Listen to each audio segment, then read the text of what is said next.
Hello students, 6 semester का class सभी जगह स्टार्ट हो चुका है। तो तुम लोग को हम डिजाइन ऑफ मशीन एलिमेंट पढ़ाने वाले हैं। तो सबसे पहले हम अपना परिचय दे देना चाहते हैं। मेरा नाम पवन कुमार है और हम I have completed my BTech and MTech from BID Sindri Dhanbad. Now I am working as a assistant professor in KK Polytechnic Dhanbad. So I hope that you will enjoy my classes. तो सबसे पहले आज हम design of machine element का syllabus पर discussion करना चाहते हैं। तो इसमें हम डिजाइन ऑफ मशीन एलिमेंट जो है ये पूरा न्यूमेरिकल पेपर है और इसमें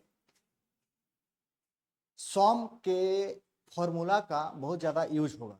तो सॉम का फॉर्मूला जो सॉम अच्छा से पढ़ा है, स्ट्रेंथ ऑफ मटेरियल जो अच्छा से पढ़ा है उसको डिजाइन ऑफ मशीन एलिमेंट में उतना ज़्यादा डिफिकल्टी महसूस नहीं होगा।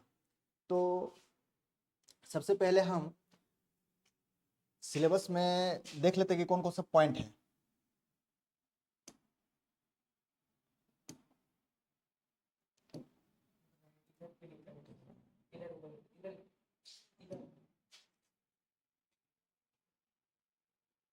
तो डिजाइन ऑफ मशीन एलिमेंट में जो सबसे पहला टॉपिक है वो फंडामेंटल्स है। इसका पहला चैप्टर है introduction to design. Design of machine element का जो पहला चैप्टर है वो है इंट्रोडक्शन टू डिजाइन। इसमें हम सबसे पहले फंडामेंटल्स के बारे में जाने। फंडामेंटल्स मतलब बेसिक, जो डिजाइन ऑफ मशीन एलिमेंट में जो बेसिक पॉइंट्स होते हैं उसके बारे में हम इसमें चर्चा करेंगे। और इसमें जो पहला मेन पॉइंट है वो है types of load, concept of a stress diagram for ductile and brittle materials, types of stresses such as tension, compression, shear, bearing or pressure, intensity, crushing, bending and torsion, principal stresses, simple numerical। यानी कि ये सब जो points है ये generally सॉम में पढ़ाया जाता है। तो अगर आप लोग थर्ड सेमेस्टर में सॉम अच्छा से अगर पढ़े होंगे तो इसमें कोई दिक्कत नहीं होगा। लेकिन अगर यदि अच्छे से नहीं पढ़े हैं तो हम थोड़ा बहुत चर्चा अभी कर देते हैं। तो पहले देखिए इसमें जो है टाइप्स ऑफ लोड। लोड क्या होता है? जितना भी एक्सटर्नल फोर्स किसी बॉडी पर लगता है उसे लोड कहते हैं। और लोड के कितने टाइप्स होते हैं? टाइप्स ऑफ लोड के कितने टाइप्स होते हैं? तो जनरली हम लोग जानते हैं अगर किसी बॉडी में हम लोग इस तरह से फोर्स लगाते हैं कि उसका लेंथ बढ़ जाए या उसका लेंथ बढ़ने की कोशिश हो, इस तरह से अगर जैसे कि हम इस पे दोनों तरफ से खींच रहे हैं, अगर रबड़ का बॉडी होता तो इसका लेंथ बढ़ जाता। क्यों? क्योंकि हम दोनों तरफ से पुल कर रहे हैं। यानी कि यहां पर हम किस तरह का फोर्स लगा रहे हैं? टेंसाइल फोर्स लगा रहे हैं। अगर हम दोनों तरफ से पुल करेंगे, किसी भी बॉडी को अगर पुल करेंगे दोनों तरफ से, तो उसका लेंथ बढ़ जाता है, उसका लेंथ इंक्रीज हो जाता है। यानी कि those forces which tends to increase the length of the body is called tension force और टेंशन लोड। ठीक है। तो लोड कुछ अलग चीज नहीं, फोर्स को ही लोड कहते हैं, एक्सटर्नल फोर्स को ही लोड कहते हैं। और ऐसा फोर्स जो उसके किसी बॉडी के लेंथ को इंक्रीज करना चाहता हो उसको क्या कहते हैं? टेंसाइल फोर्स या टेंसाइल लोड या टेंशन लोड। ठीक है। और वो अपोजिट मतलब वो दोनों जो उसमें फोर्स लगता है, दोनों छोरों में जो फोर्स लगेगा वो उसमें किधर होगा? अपोजिट डायरेक्शन में होगा। मतलब एक इधर हम खींचेंगे तो दूसरा मतलब दूसरा तरफ फोर्स उस डायरेक्शन में लगेगा, एक इस डायरेक्शन में एक उस डायरेक्शन में।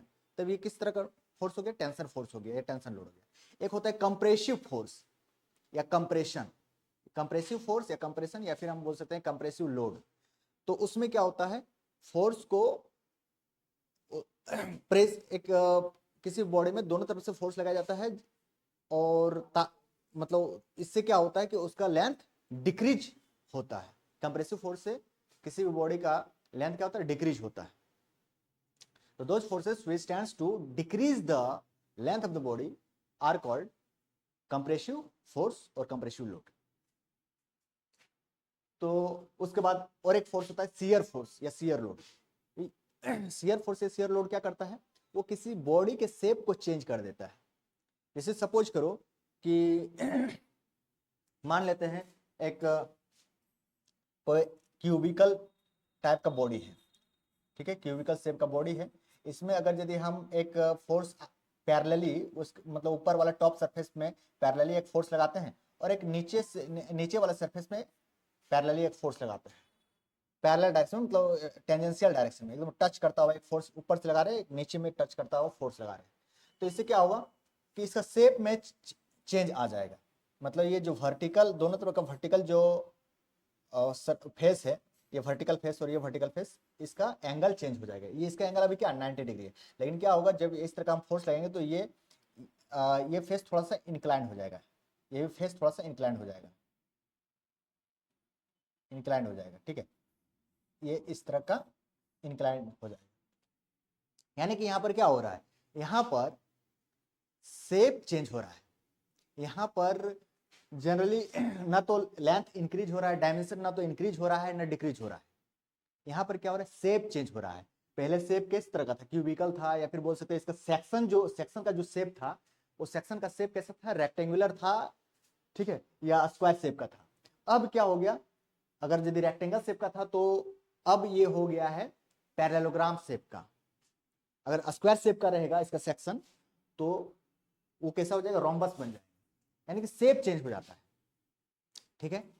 सेक्शन मतलब ये जो क्रॉस सेक्शन जो बाहर फ्रंट से जो दिख रहा है वो हो गया तुम्हारा cross section.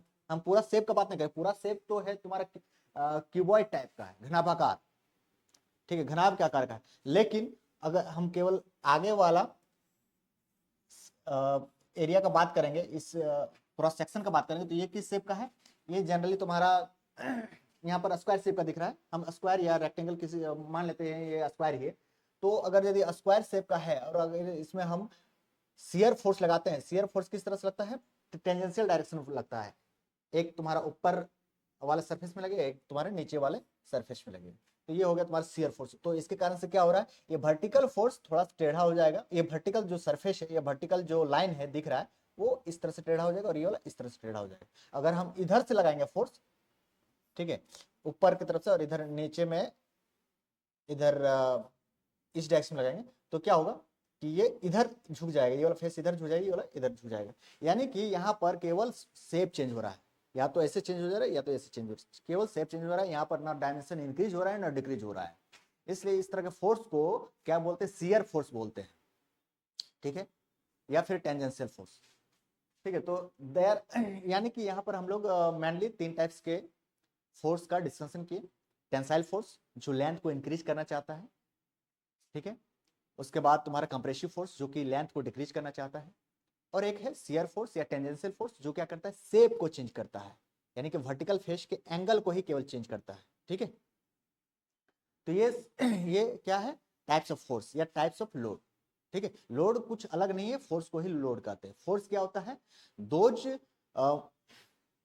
Force is the external agent which tends to move a body या which tends to move a body from rest to motion, ठीक है, which tends to take a body from rest to motion और motion to rest, या which tends to accelerate the body, जो body को क्या करता है, एक्सेलरेट करने की कोशिश करता है। अगर वो मोशन में है तो मोशन को और फास्ट कर देता है, अगर रेस्ट में है तो रेस्ट से मोशन में कर सकता है।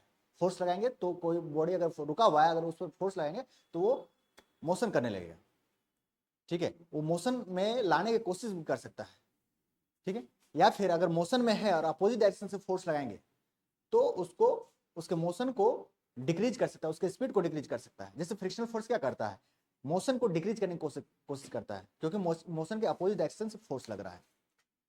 तो अपोजिट डायरेक्शन में जब फोर्स लगाते हैं तो मोशन डिक्रीज होता है, और डिक्रीज होते होते स्टॉप भी हो सकता है, मैंने रेस्ट में आ सकता है, या फिर अगर रेस्ट में है तो मोशन में ला सकता है फोर्स, या फिर अगर यदि मोशन में ऑलरेडी है तो उसके स्पीड को बढ़ा सकता है। यानी फोर्स जनरली क्या करता है, एक्सेलरेट करने की कोशिश करता है, और जितना भी एक्सटर्नल फोर्स होता है उसको लोड कहते हैं। अच्छा, फोर्स एक्सेलरेट करने की कोशिश करता है, साथ ही साथ शेप में भी चेंज करता है, ठीक है, किसी बॉडी को ब्रेक कर सकता है, किसी बॉडी के शेप को चेंज कर सकता है, ठीक है। किसी के डायमेंशन को इंक्रीज कर सकता है, डायमेंशन को डिक्रीज कर सकता है। ठीक है, तो ये सब फोर्स का हम बोल सकते हैं, फोर्स का डेफिनेशन हो गया, फोर्स का गुण हो गया। और फोर्स को ही, एक्सटर्नल फोर्स को ही लोड कहते हैं। तो हम लोग टाइप्स ऑफ लोड भी हम लोग चर्चा कर लिए। उसके बाद कंसेप्ट ऑफ स्ट्रेस, स्ट्रेस क्या होता है? ठीक है, स्ट्रेस क्या होता है? जब हम किसी बॉडी पर फोर्स लगाते हैं, एक्सटर्नल फोर्स लगाते हैं, ठीक है, तो उसके डायमेंशन में चेंज आ जाता है, या तो उसका डायमेंशन बढ़ जाएगा या फिर घट जाएगा। ठीक है, डायमेंशन मतलब डायमेंशन कुछ, डायमेंशन क्या होता है, किसको डायमेंशन बोलते हैं? Length, breadth, height, diameter, radius, ये सबको डायमेंशन कहा जाता है। ठीक है, length, breadth, height, radius, diameter, ये सब क्या हो गया? डायमेंशन। तो जब डायमेंशन में जब हम किसी बॉडी में फोर्स लगाते हैं और उसके डायमेंशन में कुछ चेंज आ जाता है, जैसे सपोज करो एक रबड़ है और उसको हम खींचेंगे, ठीक है, टेंसाइल, अगर उसमें टेंसाइल लोड लगाएंगे तो उसका शेप चेंज हो जाएगा, उसका लंबाई बढ़ जाएगा। ठीक है, जब हम फोर्स छोड़ देंगे तो हम देखते हैं कि वो कुछ तुरंत वो अपना शेप को फिर से रीगेन कर लेता है, फिर से अपना प्रीवियस शेप में, इनिशियल शेप में आ जाता है। वो ऐसा क्यों होता है? क्योंकि सभी बॉडी में, जितना भी इलास्टिक बॉडी है, उसमें एक नेचर पाया जाता है, उस नेचर को कहा जाता है इलास्टिसिटी। ठीक है, elasticity is the elasticity is the mechanical property due to which a body regains the initial shape and size after the removal of external force। जब किसी बॉडी में एक्सटर्नल फोर्स लगाए थे तो एक्सटर्नल फोर्स लगाने के कारण क्या हुआ था कि उसका शेप चेंज हो गया था। अब उस फोर्स को हम, एक्सटर्नल फोर्स को जब हम छोड़ देते हैं, रिलीज कर देते हैं, तब वो बॉडी अपना इनिशियल शेप में तुरंत आ जाता है। और इस गुण को, ऑब्जेक्ट के इस गुण को, मटेरियल के इस गुण को क्या कहते हैं? इलास्टिसिटी कहते हैं। तो ऐसा क्यों संभव हो रहा है? वो अपना इनिशियल शेप में क्यों आ जाता है? क्योंकि जो हम फोर्स लगाए थे, वो मेरा फोर्स क्या किया था, उसका डायमेंशन को चेंज कर दिया था, उसके डायमेंशन को बढ़ा दिया था, लेंथ को बढ़ा दिया था। लेकिन जब जैसे ही हम फोर्स छोड़े, उसके अंदर से एक दूसरा फोर्स डेवलप हुआ। ठीक है, उसके अंदर में एक फोर्स डेवलप हुआ जो कि उसके, जो क्या करता है, अंदर वाला जो फोर्स डेवलप हो गया, वो डेवलप्ड फोर्स क्या करता है? बढ़े हुए भाग को फिर से इनिशियल शेप में लाने की कोशिश करता है, फिर से उसे ले आता है अपने जगह पर, रीस्टोर कर देता है, उसके पुराने शेप को रीस्टोर कर देता है, यानी कि पहले जैसा था वैसा ही बना देता है। ठीक है, यानी कि वो जो डेवलप हुआ, अंदर में जो फोर्स डेवलप हुआ, उसका नेचर कैसा है? उसका नेचर हमारे द्वारा लगाए गए एक्सटर्नल फोर्स का अपोजिट है। हम इस तरह से खींचे थे और खींच के उसको लंबा किए थे, जैसे ही छोड़े, एक अंदर में उसका फोर्स डेवलप हुआ और वो फोर्स उस डायरेक्शन में लगा। हम इस डायरेक्शन में लगाए थे, इस डायरेक्शन में लगा के उसका लेंथ बढ़ा कर दिए थे, और जैसे ही हम छोड़े, उसके अंदर से एक फोर्स डेवलप हुआ और उसको फिर से छोटा कर दिया, अपना इनिशियल शेप में फिर से ले आया। तो जो उसके अंदर जो फोर्स डेवलप हुआ, उसको कहेंगे रीस्टोरिंग फोर्स। ठीक है, हम जो फोर्स लगाए थे वो हो गया डिफॉर्मिंग फोर्स, क्योंकि deforming force are those force which try to deform the force. जो फोर्स जो क्या करता है, बॉडी में, बॉडी को डिफॉर्म करने की कोशिश करता है, जो बॉडी को डिफॉर्म करता है, मतलब उसको आकार को चेंज करता है, वो हो गया डिफॉर्मिंग फोर्स। जो अंदर में डेवलप हुआ, वो क्या करता है? रीस्टोर करने की कोशिश करता है, शेप को रीस्टोर करने की कोशिश करता है, यानी कि इनिशियल शेप में लाने की कोशिश करता है। इसलिए उस फोर्स को कहते हैं रीस्टोरिंग फोर्स। जो अंदर में फोर्स डेवलप हुआ, उसको रीस्टोरिंग फोर्स कहते हैं। तो ये जो हम फोर्स लगा रहे हैं, वो कहां लगा रहे हैं? वो क्रॉस सेक्शन में लगा रहे हैं।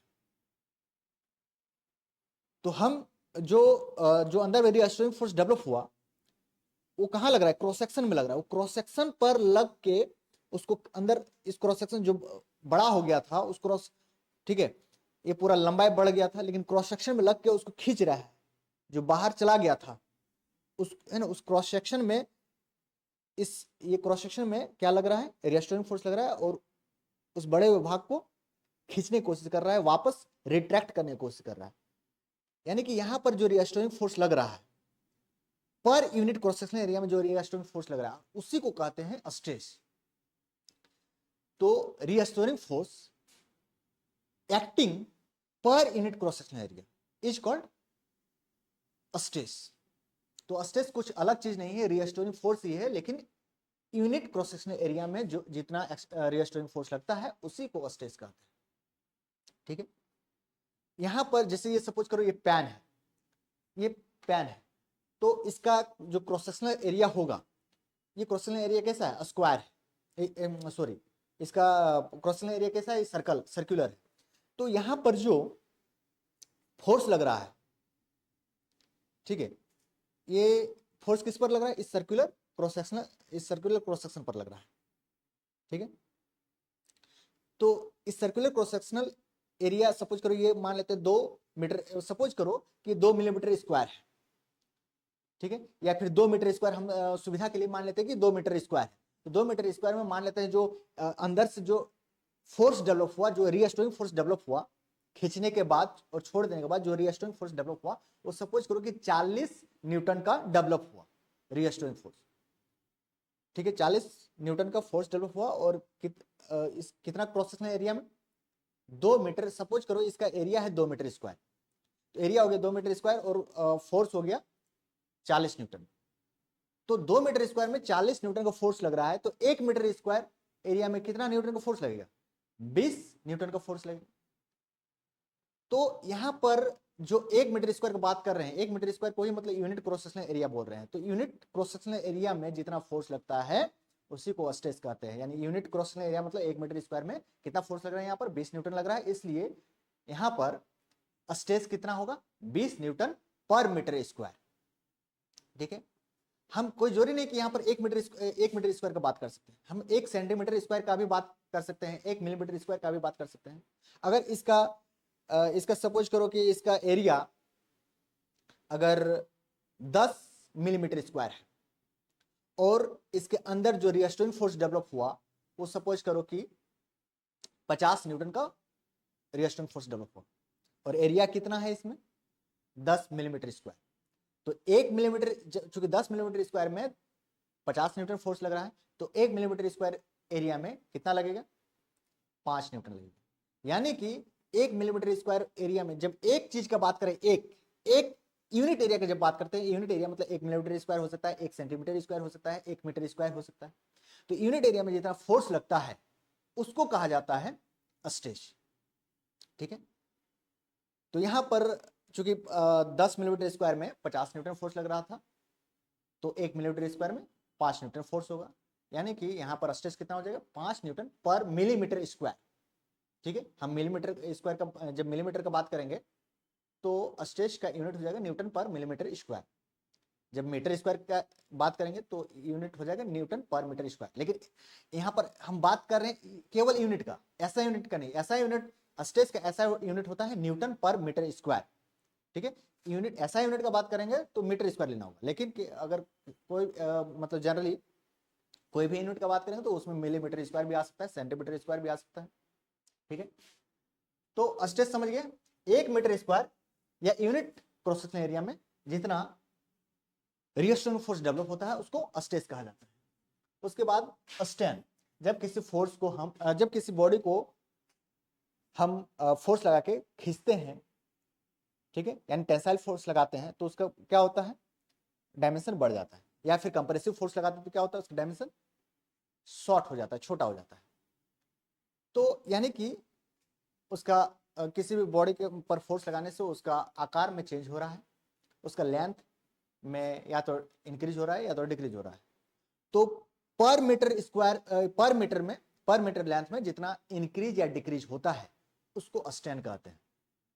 ठीक है, 1 मीटर लंबाई में जितना एक्स्ट्रा इंक्रीज या जितना डिक्रीज होता है उसको क्या कहते हैं, स्ट्रेन। ठीक है, सपोज करो कि एक ये रबड़ का बैंड था, ठीक है, ये कोई भी रबड़ का बॉडी है, इसको हम फोर्स लगाएं, ये सपोज करो इसका इनिशियल लेंथ कितना था, इनिशियल लेंथ मान लेते हैं 10 मीटर। इस पर जब हम फोर्स लगाएं, किस तरह का फोर्स लगाएं, टेंसाइल फोर्स, टेंसाइल लोड। तो ऑब्वियसली जब हम टेंसाइल फोर्स लगाएंगे, खींचेंगे दोनों तरफ से, तो क्या होगा, उसका लेंथ इंक्रीज हो जाएगा। तो इसका लेंथ बढ़ के, सपोज करो इसका लेंथ इतना बढ़ गया, मान लेते हैं ये लेंथ बढ़ के हो गया, एक्स्ट्रा कितना बढ़ गया, एक्स्ट्रा बढ़ गया 2 मीटर। 2 मीटर एक्स्ट्रा बढ़ गया। ठीक है, तो फाइनल लेंथ कितना हो गया, 10 2 12 मीटर हो गया। एक्स्ट्रा कितना बढ़ा, 2 मीटर बढ़ा। तो जो यहाँ पर स्टैंड कैसे निकालेंगे, स्टैंड जो निकालेंगे, स्टैंड क्या होता है, strain is equal to change in length या चेंज इन डायमेंशन बटा ओरिजिनल डायमेंशन। यहाँ पर डायमेंशन किस डायमेंशन में बात कर रहे हैं, लेंथ का बात कर रहे हैं। तो लेंथ में चेंज बटा ओरिजिनल लेंथ। तो लेंथ में कितना चेंज हुआ, 2 मीटर चेंज हुआ, बटा ओरिजिनल लेंथ मतलब इनिशियल लेंथ, शुरुआत का लेंथ कितना था, 10 मीटर। दोनों को डिवाइड करेंगे तो कितना आएगा, 0.2। इसका यूनिट, स्टैंड का कोई यूनिट नहीं होता है, स्टैंड इज यूनिटलेस क्वांटिटी।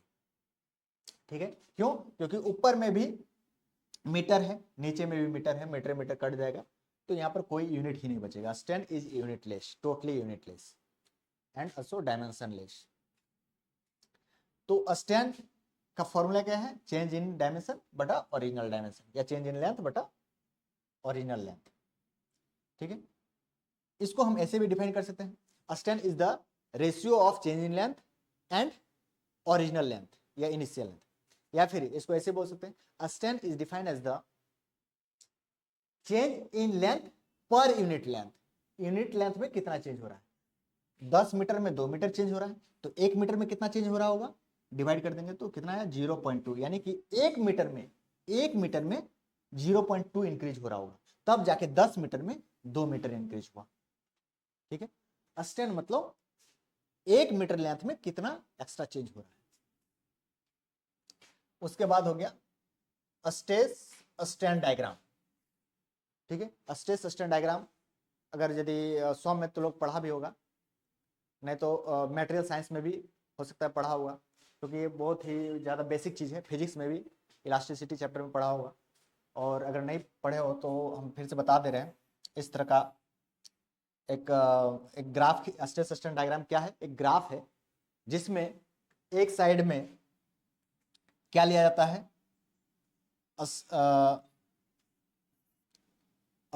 एक तरफ स्ट्रेस लिया जाता है और दूसरा तरफ स्ट्रेन लिया जाता है। एक एक्सिस में स्ट्रेस और दूसरा तरफ में स्ट्रेन। ठीक है, तो इधर हो गया तुम्हारा स्ट्रेस, इधर हो गया स्ट्रेन, सॉरी इधर हो गया तुम्हारा स्ट्रेन और इधर हो गया स्ट्रेस। ठीक है, तो इधर स्ट्रेन लेते हैं, इधर स्ट्रेस लेते हैं। ठीक है, और एक ग्राफ खींचते हैं, किसके ग्राफ, ये जो जनरली स्ट्रेस स्ट्रेन डायग्राम जो हम लोग पढ़ते हैं, जनरली हम लोग एक माइल्ड स्टील मटेरियल के लिए पढ़ते हैं। कोई भी ऐसे, कोई भी बॉडी में, कोई भी ऑब्जेक्ट में जब हम स्ट्रेस मतलब उसमें डेवलप करते हैं, स्ट्रेस डेवलप करने का तरीका क्या है, उसमें फोर्स लगाएंगे, तो फोर्स लगाने के बाद अंदर में एक फोर्स डेवलप जो होता है, जो रिएस्टोरिंग फोर्स डेवलप होता है पर यूनिट क्रॉस एरिया में, उसी को स्ट्रेस कहते हैं। और स्ट्रेन क्या हुआ, जितना पर यूनिट लेंथ में जितना एक्स्ट्रा चेंज आया, ठीक है, उसको कहते हैं स्ट्रेन। तो जब हम स्ट्रेस डेवलप करते हैं, जब पहले कौन डेवलप होता है, स्ट्रेन पहले डेवलप होता है, बाद में स्ट्रेस आता है। उसमें फोर्स लगाए तो उसमें स्ट्रेन पैदा हुआ। स्ट्रेन मतलब यूनिट मीटर लेंथ में जितना इंक्रीज हो गया या डिक्रीज, अगर हम कंप्रेसिव फोर्स लगाएंगे तो डिक्रीज होगा, और अगर टेंसाइल फोर्स लगाएंगे तो इंक्रीज होगा। तो यहाँ पर हम टेंसाइल फोर्स लगा रहे हैं तो इंक्रीज हुआ, यानी उसमें स्ट्रेन आ गया। स्ट्रेन आ गया तो जब हम अपना फोर्स को छोड़ देंगे तो इस बॉडी में क्या होगा, एक रीस्टोरिंग फोर्स डेवलप हो जाएगा, मतलब स्ट्रेस डेवलप हो जाएगा, और वो स्ट्रेस क्या करना चाहेगा, स्ट्रेन को जीरो करना चाहेगा। ठीक है, जो चेंज आया उस चेंज को खत्म करने की कोशिश करेगा। ठीक है, यानी कि स्ट्रेस और जो स्ट्रेन जो यहाँ पर डेवलप हो रहा है, वो दोनों के बीच में हम रिलेशन पढ़ेंगे, एक ग्राफ के बारे में एनालिसिस करेंगे, एक ग्राफ का डिटेल स्टडी करेंगे इसमें। तो स्ट्रेस और स्ट्रेन शुरुआत में क्या होता है कि एक लिमिट तक दोनों प्रोपोर्शनल होता है। ठीक है, क्योंकि स्ट्रेस इज डायरेक्ट, क्योंकि हम लोग हुक्स लॉ में पढ़े हैं। ठीक है, हुक्स लॉ होता एक लॉ है, ठीक है, हुक्स लॉ जिसको बोलते हैं। हुक एक साइंटिस्ट का नाम था, उसने एक नियम दिया था, उसी को कहते हैं हुक्स लॉ। उसने क्या कहा था कि within a limit of proportionality, within a limit of proportionality, the ठीक है। Within a proportional limit a stress is directly proportional to a strain. A stress is directly proportional to a strain. Strain जो होता है strain के directly proportional होता है, लेकिन एक लिमिट के अंदर। उस लिमिट को कहा जाता है लिमिट ऑफ प्रोपोर्शनलिटी। तो मान लेते हैं ये एक लिमिट है और यहाँ तक क्या होगा, दोनों प्रोपोर्शनल होगा। सो ये दोनों का बीच का ग्राफ क्या होगा, एकदम स्ट्रेट लाइन, एकदम स्ट्रेट यहाँ तक। क्योंकि एक लिमिट के अंदर क्या होता है, दोनों ही एक दूसरे का प्रोपोर्शनल होता है। Stress is directly proportional to strain. तो जैसे जैसे स्ट्रेन हम बढ़ाएंगे वैसे वैसे उसमें स्ट्रेस भी बढ़ेगा। जितना ज्यादा खींचेंगे उतना ही ज्यादा उसके अंदर स्ट्रेस पैदा होगा और स्ट्रेन को गायब करने की कोशिश करेगा, मतलब इनिशियल शेप में ऑब्जेक्ट को लाने की कोशिश करेगा। सो स्ट्रेस स्ट्रेन का डायरेक्टली प्रोपोर्शनल होता है एक लिमिट के अंदर, और उस लिमिट को कहा जाता है लिमिट ऑफ प्रोपोर्शनलिटी या प्रोपोर्शनल लिमिट। ठीक है। उसके बाद एक दूसरा पॉइंट होता है, उसको कहा जाता है इलास्टिक लिमिट। ये हो गया प्रोपोर्शनल लिमिट, ये हो गया इलास्टिक लिमिट। ये इलास्टिक लिमिट क्या है, इस लिमिट तक कोई भी अगर बॉडी को डिफॉर्म कर देंगे या उसका डायमेंशन चेंज कर देंगे तो अपने और उसके बाद फोर्स अगर छोड़ देंगे तो डायमेंशन वो अपना इनिशियल डायमेंशन में वापस आ सकता है। ठीक है। इस पॉइंट तक खींच अगर स्ट्रेन हम इस पॉइंट तक अगर हम स्ट्रेन पैदा कर देंगे, ठीक है, किसी बॉडी को, किसी बॉडी के शेप को अगर यदि हम डिफॉर्म कर देंगे इस पॉइंट तक तो वो वापस से अपना शेप में आ सकता है। उसका स्ट्रेन फिर से 0 हो जाएगा, उसका आकार में जो चेंज आया वो चेंज खत्म हो जाएगा। किस पॉइंट तक, इस पॉइंट तक अगर करेंगे तो। ठीक है। लेकिन अगर इसके आगे अगर डिफॉर्म अगर कर दिए तो वो वापस से अपना शेप में नहीं आ पाएगा। यानी कि अगर ये पूछा जाता है, ये बहुत इंपॉर्टेंट क्वेश्चन है कि elastic point proportional limit P का मतलब क्या होता है और इलास्टिक लिमिट ई का मतलब क्या होता है। या फिर तुम्हें पूछा जा सकता है कि किस लिमिट के अंदर में स्ट्रेस और स्ट्रेन डायरेक्टली प्रोपोर्शनल होता है, और किस लिमिट के अंदर में कोई भी ऑब्जेक्ट को डिफॉर्म करने के बाद वो ऑब्जेक्ट अपने इनिशियल शेप में आ सकता है। किस लिमिट के अंदर डिफॉर्म करने पर, अगर उस लिमिट से बियॉन्ड हम डिफॉर्म कर दिए तो हमेशा के लिए उसके लेंथ में थोड़ा इंक्रीज हो जाएगा या फिर डिक्रीज हो जाएगा, मतलब लंबाई में, मतलब उसका डायमेंशन में चेंज आ जाएगा हमेशा के लिए। इस लिमिट से अगर बाहर डिफॉर्म कर दिए, ज्यादा अगर खींच देंगे, तुम देखना रबड़ को अगर ज्यादा खींच देते हैं, अगर बहुत ज्यादा खींच देते हैं तो थोड़ा सा उसके लंबाई में वृद्धि हो जाता है। क्यों? क्योंकि हम जितना उसका इलास्टिक लिमिट था उससे हम ज्यादा फोर्स लगाते हैं, उससे ज्यादा हम स्ट्रेन उसमें ले मतलब प्रोड्यूस करते हैं। तो ज्यादा हम खींच देंगे, ज्यादा उसका उसमें अगर यदि हम ज्यादा फोर्स लगा देंगे तो क्या होगा, जब इलास्टिक लिमिट के अगर बियॉन्ड फोर्स लग जाएगा तो वो वापस से अपना शेप में आएगा, लेकिन थोड़ा सा उसका लंबाई हमेशा के लिए बढ़ा हुआ रह जाएगा। ठीक है। तो elastic limit is the limit, ठीक है, एक लिमिट है जो क्या बताता है कि अगर इससे हम ज्यादा फोर्स लगा दिए तो या फिर ज्यादा स्ट्रेन पैदा कर दिए तो वो अपना प्रीवियस अपना ओरिजिनल शेप में, अपना इनिशियल शेप में वापस नहीं आ पाएगा, थोड़ा सा उसका आकार में चेंज हो जाएगा हमेशा के लिए। लेकिन इससे इधर यहां तक अगर फोर्स लगाएंगे या यहां तक लगाएंगे या यहां तक लगाएंगे, इससे अगर मतलब इस लिमिट के अंदर में ही अगर फोर्स लगाएंगे तो वापस से अपना इनिशियल शेप में आ जाएगा। तो ई का मतलब यही हुआ। और पी का मतलब क्या हुआ कि पी का मतलब अगर यदि इससे कम, यहां इससे कम अगर फोर्स लगाएंगे तो स्ट्रेस और स्ट्रेन एक दूसरे का डायरेक्टली प्रोपोर्शनल होगा। जितना स्ट्रेन पैदा होगा उतना ही स्ट्रेस भी पैदा होगा, मतलब उसके प्रोपोर्शनल में उतना स्ट्रेस भी पैदा होगा। इसलिए इस लिमिट के अंदर में स्ट्रेस और स्ट्रेन के बीच का ग्राफ एक स्ट्रेट लाइन होगा, क्योंकि दोनों यहां पर एक दूसरे को प्रोपोर्शनल है। दोनों है ना, स्ट्रेन का डायरेक्टली प्रोपोर्शनल, स्ट्रेस का डायरेक्टली प्रोपोर्शनल है यहाँ पर स्ट्रेन। ठीक है। Stress is directly proportional to strain within the proportional limit. ठीक है। स्ट्रेन का डायरेक्टली प्रोपोर्शनल स्ट्रेस, इसलिए जहां तक प्रोपोर्शनल है वहां तक का लाइन, वहां तक का जो ग्राफ बनेगा वो एक स्ट्रेट लाइन होगा। लेकिन उसके बाद थोड़ा स्ट्रेट लाइन नहीं रहता, ये थोड़ा सा कर्व हो जाता है। ठीक है। और यहाँ इस लिमिट को ये बोलते हैं, इस लिमिट के अगर बियॉन्ड में अगर फोर्स लगा देंगे, ज़्यादा इस लिमिट से भी ज़्यादा फोर्स लगा देंगे तो क्या होगा, हमेशा के लिए उसका डायमेंशन चेंज हो जाएगा। उसके बाद आता है यील्ड लिमिट। ठीक है, यील्ड लिमिट क्या कहता है कि अगर है ना इस लिमिट को अगर पार कर दिए यील्ड लिमिट को, तो यील्ड लिमिट को पार करने के बाद क्या होता है, हमें और एक्स्ट्रा फोर्स लगाने का, उस फोर्स बढ़ाने का जरूरत नहीं पड़ता है, वो एकदम फ्रीली उसका डायमेंशन चेंज होने लगता है। जितना हम फोर्स लगा दिए वो सफिशियंट है। इस फोर्स के बाद इतना इतना फोर्स के बाद और फोर्स बढ़ाने का जरूरत नहीं, वो उसका लंबाई अब कुछ देर तक मतलब फ्रीली एकदम बढ़ते जाएगा। ठीक है, यील्ड लिमिट का मतलब यही है कि अगर इस पॉइंट तक अगर फोर्स लगा दिए तो थोड़ा अब इसका जो है लंबाई स्टैन उसमें होता रहेगा, कुछ देर तक होता रहेगा, फिर उसके बाद उसमें स्टैन हार्डनिंग का स्टैन हार्डनिंग हो जाता है। मतलब कि फिर से उसमें हम अगर उसमें अगर स्टैन पैदा करना हो तो फिर से उसमें स्ट्रेस बढ़ाना होगा। ठीक है, यील्ड लिमिट का मतलब क्या हुआ कि अगर इस लिमिट से ज़्यादा फोर्स लगा दिए या ज़्यादा स्ट्रेन पैदा कर दिए तो इस लिमिट के बाद हमें एक्स्ट्रा और फोर्स लगाने की जरूरत नहीं है। इस लिमिट के बाद क्या होता है, उसमें स्ट्रेन अपने आप कुछ देर तक होता है। मतलब जितना फोर्स लगाए वही उतना सफिशियंट है, उससे ज़्यादा फोर्स लगाने की जरूरत नहीं है। कुछ देर तक उसके लंबाई में वृद्धि होता रहेगा। कहाँ तक, कुछ देर तक। उसके बाद क्या होगा, फिर से उसका मतलब उसमें वो हार्ड हो जाता है, मटेरियल हार्ड हो जाता है।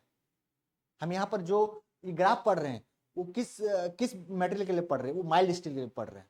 माइल्ड स्टील में जब हम खींचते हैं तो कुछ देर तक स्ट्रेन का डायरेक्टली प्रोपोर्शनल होता है, वो हो गया पी पॉइंट, वो लिमिट हो गया पी। उसके बाद एक लिमिट आता है ई, यहाँ तक अगर माइल्ड स्टील को हम खींच देंगे तो वो अपना इनिशियल शेप में आ जाएगा। यानी इससे ज़्यादा अगर खींच देंगे तो थोड़ा सा हमेशा के लिए उसका लंबाई में वृद्धि हो जाएगा। उसके बाद आता है यील्ड पॉइंट। यील्ड पॉइंट से भी अगर ज़्यादा हम फोर्स लगा देंगे या ज़्यादा स्टैंड कर देंगे, ज़्यादा खींच देंगे तो क्या होगा, उस कुछ देर तक उसका लंबाई में फ्रीली इंक्रीज होगा। ठीक है, उसके बाद स्टैंड हार्डनिंग का ग्राफ आ जाता है। स्टैंड हार्डनिंग कहने का मतलब कि वो मटेरियल उसके बाद हार्ड हो जाता है, यहाँ के बाद थोड़ा सा वो हार्ड लगने लगता है। मतलब उसमें उसको अब उसका लंबाई को वृद्धि करने के लिए उसकी लंबाई को इंक्रीज करने के लिए हमें एक्स्ट्रा फोर्स लगाना होगा। अब फिर से फोर्स बढ़ाएंगे तो एक पॉइंट आता है अल्टीमेट स्ट्रेंथ या लिमिट, अल्टीमेट लिमिट। ठीक है, ये यहां तक फोर्स अगर लगाएंगे तो मटेरियल जो है झेल सकता है। इसके बाद अब टूटना स्टार्ट हो जाएगा। इसके बाद जो है मटेरियल टूटने लगेगा, मतलब मटेरियल में क्रैक होना स्टार्ट हो जाएगा।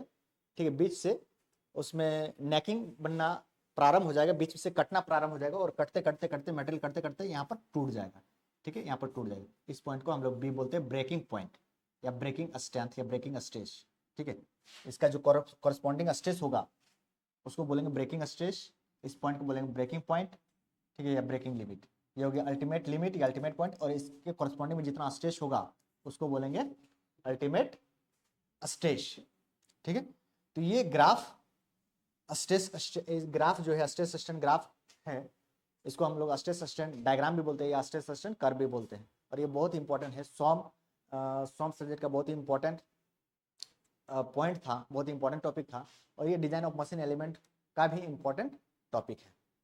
डिजाइन ऑफ मशीन एलिमेंट में भी ये कभी कभी पूछ देता है।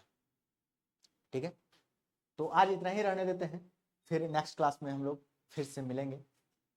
तो तब तक के लिए तो आज पहला क्लास था, तो थोड़ा सा ये सब रिवाइज कर लीजिएगा। सॉम में जितना भी इंपॉर्टेंट टॉपिक है उसको रिवाइज कर लीजिएगा, और कुछ जितना भी सॉम में इंपॉर्टेंट फार्मूला है वो सब भी थोड़ा सा एक बार देख लीजिएगा। ठीक है, मिलते हैं नेक्स्ट क्लास में। धन्यवाद।